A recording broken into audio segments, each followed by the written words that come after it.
Let's talk about simple interest versus compound interest. How are these two math formulas similar and how are they different? Both formulas are used to calculate how much money you either earn if you have a lump sum of money that's invested, or money that you owe if a lump sum of money is borrowed. In both formulas, we have some variables. P is the principal or the money you start with. R in both is the rate, which is converted to a decimal in the formula. T is the time, and that's always in years. The I stands for interest, and it's the money that you earn or the money that you owe after you put the lump sum in. A stands for amount. It includes the interest plus the principal. It's the lump sum of money that's left after the money's invested or borrowed. I know it's kind of messy, but at least you have an idea what each of these letters means. Sometimes you're asked to calculate the lump sum remaining after the interest accumulates for simple interest. If you're asked for that, you can certainly use one formula, and that formula would look like A is equal to principal plus the interest, and the interest is PRT. We can substitute in PRT right here. We have two terms, and to make it a little bit simpler, if you've learnt factoring already, you could take out a common factor of P or divide out a P, and you're left with 1 plus R times T. How do I know that's right? P times 1 is P, and P times RT is PRT. I'll show this formula in the first example as well. Let's start with an example. Pretend that you invest $500, which is the principal, where the rate is 7%, and we invest that money for, let's say, 8 years. We start with the digit 7 and the decimals on the end and divide by 100. So we're moving the decimal 1, 2 times to the left. 7/100ths. So we have interest is principal times rate times time. 500 times 0.07 times 8. And that gives us 280. Now, if you wanted to know the lump sum that you end with, that would be the principal plus the interest. Principal plus principal times rate times time. And if you recall factoring, dividing out a P, you've got 1 plus R times T. If we plugged in the P, 500, and then the 1 plus 0.07 times the 8 would be 500 times 1 plus 0.07 times 8. And that would be 500 times 1.56. And we'll times that by 500. 780 would be the amount left. And that agrees with our 500 plus 280 is 780. Let's suppose we want to know the final amount after 1 year. We have the A is equal to the principal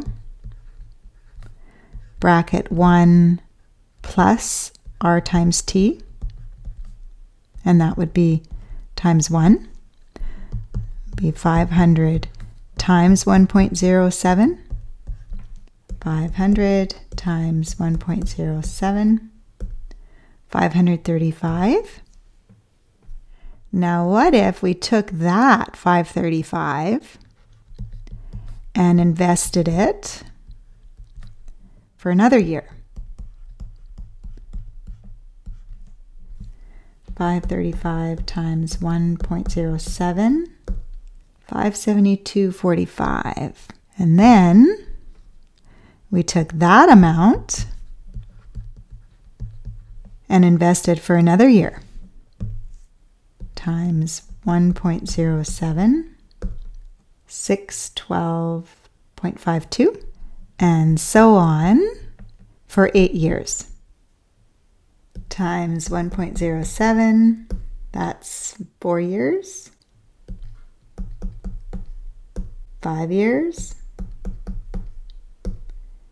6 years, 7 years, and 8 years. 859.09. Rather than using the simple interest formula, we can use a new formula and get the lump sum right away. And using the compound interest formula, with 500 as the principal, 1 plus the rate is 0.07. The n value is 1 because we're compounding every year, and the time is 8. We'll always do the 0.07 divided by whatever the compounding period is, which happens to be 1. Then we add the 1. We're doing inside the brackets first. Then we use the exponent button and a bracket, the compounding period times the years, close the bracket, equals, and then we times by 500. And we should get 859.09, which is what we saw before. So we could have used the simple interest formula over and over again every year, 8 times, but this formula does it all for us. Let's see what happens when the interest is calculated semi-annually. If n is equal to 2, we'd have a is equal to 500, bracket 1 plus 0.07 over 2, and then 2 times 8 years.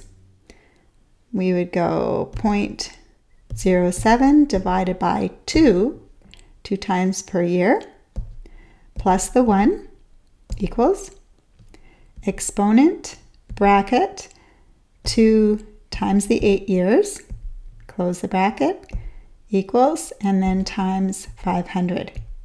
We would expect that the number will be higher, and it is 866.99.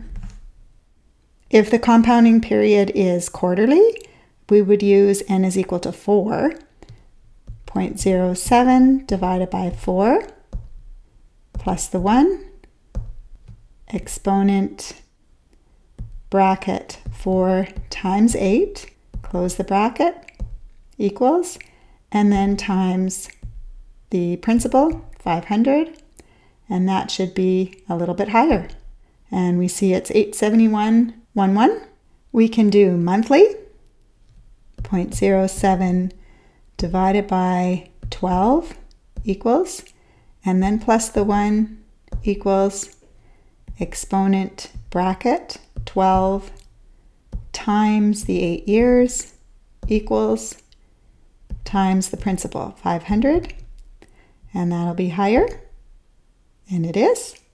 We could use daily interest, and that would be 0.07 divided by 365 equals, plus the 1 equals, exponent, bracket, 365 times the 8, close the bracket, equals, and then times that by the principal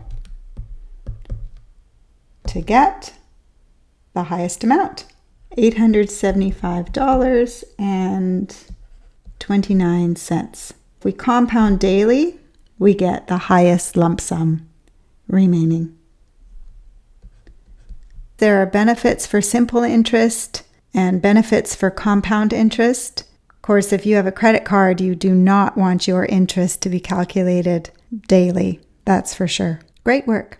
Look what I found in the spider plant today when I was watering. Usually I bring the plants home and let them sit outside for the summer and then take them back in the fall. Maybe we'll have an extra little visitor when we get back in September.